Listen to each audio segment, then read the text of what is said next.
할렐루야. 4월 14일 수요일 아침입니다. 다 같이 찬송가 320장 나의 죄를 정케하사 부르시고 주님 말씀 받겠습니다.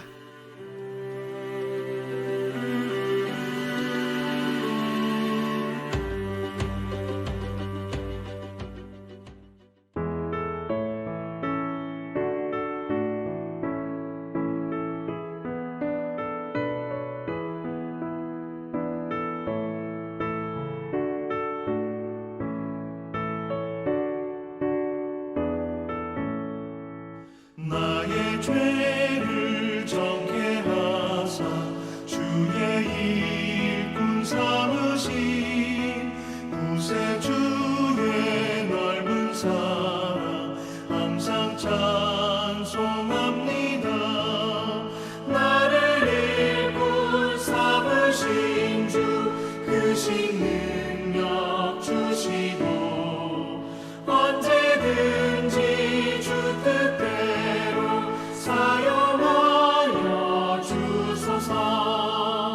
내게 부어주시려고 은혜 예비하신 주의 은혜 채워주사 능력 있게 하소서.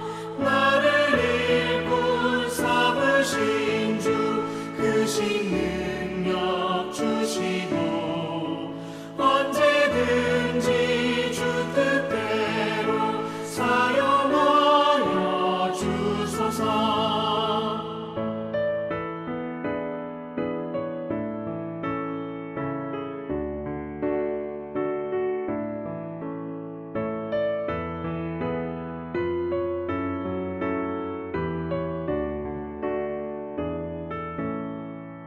죄의 짐을 풀어주신 주의 능력 크도다. 나를 피로 사신 예수 내 맘속에 오소서. 나를 일꾼 삼으신 주 크신 능력 주시고 언제든지 주 뜻대로 사용하여 주소서. 주여 내게 성령으로 충만하게 채우사 생명수가 강물처럼 흐르게 하옵소서. 나를 일꾼 삼으신 주 크신 능력 주시고 언제든지 주 뜻대로 사용하여 주소서.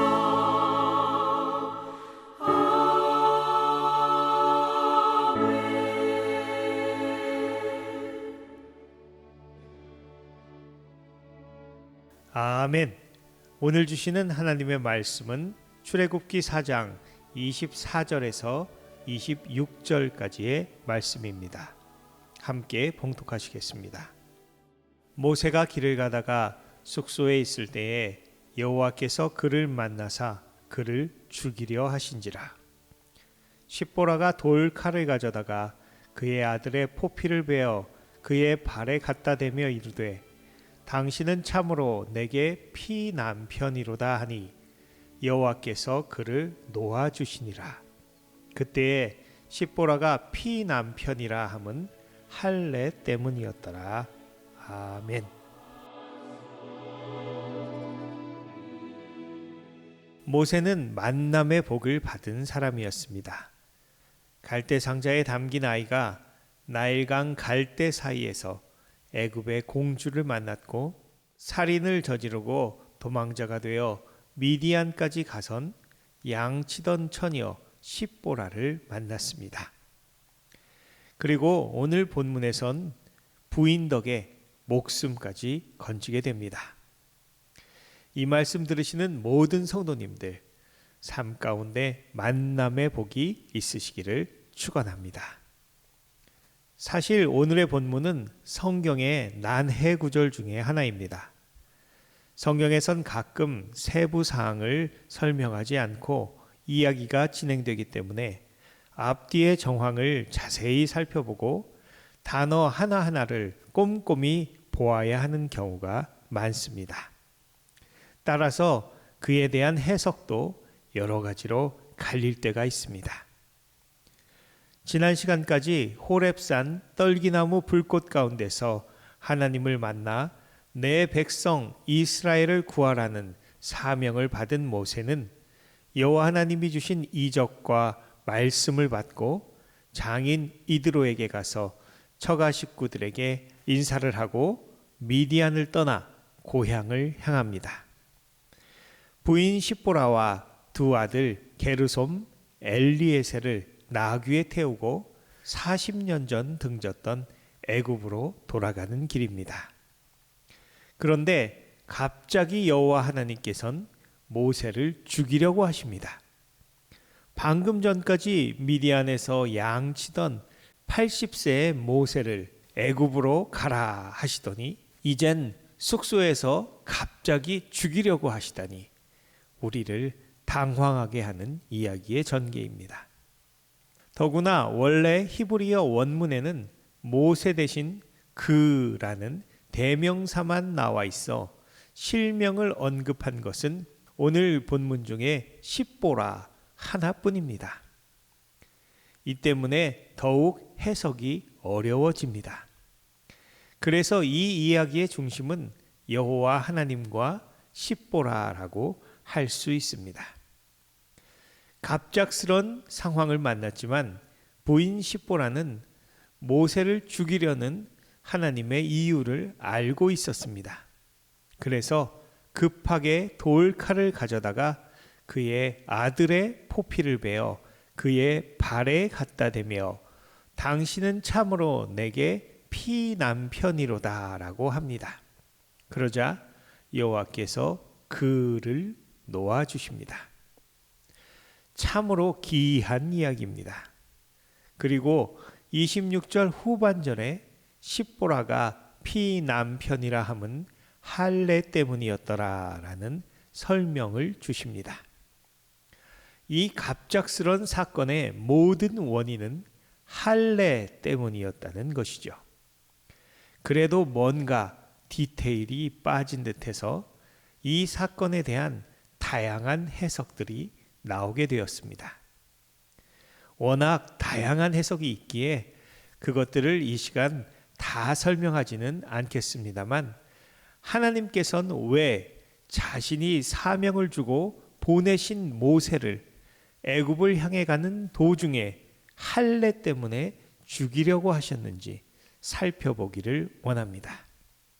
원래 할례는 여호와 하나님께서 창세기 17장에 아브라함과 맺은 언약으로 시작되었습니다. 아브라함이 99세 때, 즉 이삭이 태어나기 전 하나님께서는 모세에게 나타나셔서 아브람이라는 원래의 이름 대신 아브라함, 열국의 아버지라는 이름을 주시면서 큰 복을 약속하십니다. 하나님께서 아브라함의 자손을 심히 번성하게 하고 여러 민족이 그에게서 나며 왕들이 나오고 대대로 하나님과 아브라함의 후손 사이에 영원한 언약을 삼아 아브라함뿐 아니라 그 후손에 하나님이 되어 주시겠다는 언약을 주셨습니다. 그리고 그 언약의 징표로 주신 것이 바로 할례입니다. 이스라엘 대대로 모든 남자는 이스라엘 자손뿐 아니라 이방 사람에게서 돈으로 산자를 막론하고 난지 8일 만에 할례를 받아야 한다고 하시면서 할례를 받지 아니한 남자는 백성 중에서 끊어지리니 그가 내 언약을 배반하였음이라 라고 하십니다. 그래서 이스라엘 백성에게 할례는 하나님의 백성이라는 가장 중요한 징표가 되었습니다. 따라서 모세도 할례를 받았을 것입니다. 그러나 오늘 본문을 살펴보면 모세와 십보라의 두 아들 게르솜과 엘리에셀 중 적어도 한 아들은 할례를 받지 않았음을 알 수 있습니다. 본문에서 그의 아들들이 아니라 그의 아들의 포피를 베어 할례를 행했기 때문입니다. 따라서 어떤 이유에선가 모세와 십보라는 두 아들 중 하나의 할례를 행하지 않고 있다가 모세가 죽음에 처하게 되자 십보라가 급히 할례를 행한 것으로 보는 것이 타당한 설명이라 할 수 있겠습니다. 25절에 포피를 베어 그의 발에 갖다 대었다라고 했는데 여기에 쓰인 히브리어 나가라는 말은 뿌리다라는 의미로도 쓰입니다. 출애굽기 12장 22절에 보시면 우슬초 묶음을 가져다가 그릇에 담은 피에 적셔서 그 피를 문 안방과 좌우 설주에 뿌리고 라고 되어 있는데 이때 양의 피를 뿌린다 할 때 쓰인 단어가 바로 나가인 것입니다. 다시 말해 십보라가 아들의 포피를 베어 모세의 발, 여기서 발, 히브리어로는 레겔이란 단어는 성기의 완곡한 표현으로 이사야서 6장 2절, 7장 20절, 에스겔서 16장 25절 등에서 같은 방법의 표현이 쓰였습니다. 즉 십보라가 그 피를 뿌림으로 모세를 죽음에서 구원한 것입니다. 이로 인해 여호와께서 모세를 놓아주고 죽음이 지나가는 패스오버 유월절의 사건이 모세와 십보라의 가정에 체험된 것입니다. 애굽에 들어가 엄청난 영적 전쟁과 구원의 역사가 시작되기 이전에 이 가족은 죽음이 넘어가는 경험을 하며 십보라는 피 남편, 히브리어로는 하탄 담임, 피를 주고 산 남편 혹은 피 신랑이라는 고백을 하게 됩니다. 모세와 십보라, 게르솜, 엘리에셀 이 네 명의 가족은 이렇게 피의 희생을 통한 구원을 체험하며 더 큰 구원을 향해 전진하게 됩니다. 성경에서 구원은 공짜가 아닙니다. 반드시 누군가의 희생, 피 흘림이 있어야 하는 것입니다. 그래서 구약의 제사에선 속죄를 위해 양과 소, 비둘기와 같은 동물의 죽음이 있어야 했고 하나님의 어린 양 예수께서 십자가의 피 흘리심으로 그의 속죄를 통해 우리의 죄가 씻어지게 된 것입니다. 유월절 죽음의 천사가 문설주에 뿌려진 피를 보고 이스라엘 백성의 장자를 죽이지 않고 지나간 것처럼 우리는 예수의 피 때문에 하나님의 저주를 받지 아니하고 죽음에서 생명으로 옮겨진 것입니다. 구약에서 이스라엘 백성에게 육체의 할례가 중요했지만 하나님께서는 마음의 할례를 더 중요하게 말씀하십니다. 신명기 10장 16절 말씀에 이스라엘을 택하신 것은 하나님의 은혜임을 강조하며 그러므로 너희는 마음의 할례를 행하고 다시는 목을 곧게 하지 말라라고 말씀하셨습니다. 사도 바울도 로마서 2장 28절 29절에서 무릇 표면적 유대인이 유대인이 아니요 표면적 육신의 할례가 아니니라.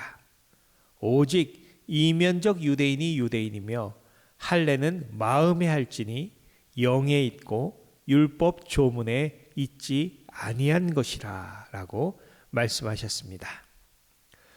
초대교회에도 할례의 문제로 갈등이 있었고 갈라디아서 2장에서 사도 베드로가 이방인들과 식사를 하다가 할례파 유대인들이 오자 자리를 떠나는 일명 안디옥 사건 같은 일도 있었지만 구원은 육체의 할례와 율법적 행위를 통해서는 결코 불가능하고 오직 예수 그리스도를 믿음으로 의롭다 하심을 얻는다고 분명히 성경은 말씀하고 있습니다. 그래서 바울은 골로새서 3장 2절에서 이렇게 말씀합니다. 하나님의 성령으로 봉사하며 그리스도 예수로 자랑하고 육체를 신뢰하지 아니하는 우리가 곧 할례파라. 그렇습니다. 진정한 아브라함의 자손은 혈통으로 이스라엘 자손이나 육체의 할례를 받고 율법을 준수하는 자들이 아니고 오직 하나님의 어린 양 예수의 피 뿌림을 받은 자, 그 아들을 구주로 믿는 사람임을 우리는 분명히 믿고 이 진리를 지켜내야 할 줄 믿습니다. 할렐루야! 우리는 모두 큰 은혜를 받은 사람입니다. 우리는 혈통으로도 할례 같은 육체의 징표로도 율법의 행위로도 구원을 받지 않았습니다. 우리는 믿음의 조상 아브라함의 영적인 혈통을 따라 믿음으로 영적인 이스라엘이 된 것입니다. 포피를 베어 피 흘리는 할례를 받은 것이 아니라 마음의 할례를 받아 하나님을 섬기고 어린 양 예수의 피로 죄와 사망의 저주에서 벗어나 구원받은 사람들입니다. 그 어떤 육체의 행위나 자랑으로 하나님의 법정에 설 수 있는 자가 없고 오직 예수의 이름만 의지해서 하나님의 생명책에 이름이 기록되는 줄로 믿습니다.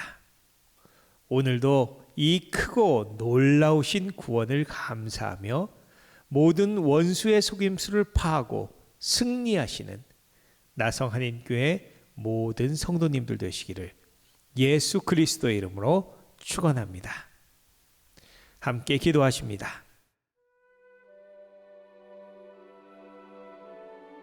아버지 감사합니다. 죄인인 우리를 죄 없으신 어린 양 예수의 피로 씻기시고 그 아들의 이름으로 의롭게 하사 우리를 양자 삼아 주시니 이 크신 은혜를 찬양하고 경배드립니다. 오늘도 원수의 모든 거짓의 화전을 소멸하며 진리의 말씀으로 승리하는 모든 나성한인교회 성도님들 되게 하여 주시옵소서. 날마다 주께로 가까이 가며 당신의 성령으로 인치사 영육간에 온전히 지켜 주시옵소서. 우리의 구속자 되시는 예수 그리스도의 이름으로 간절히 기도드렸사옵나이다. 아멘. 할렐루야. 오늘도 예수의 피 뿌림을 받고 생명으로 나아가시는 모든 성도님들 되시기를 축원합니다. 들어주셔서 감사합니다.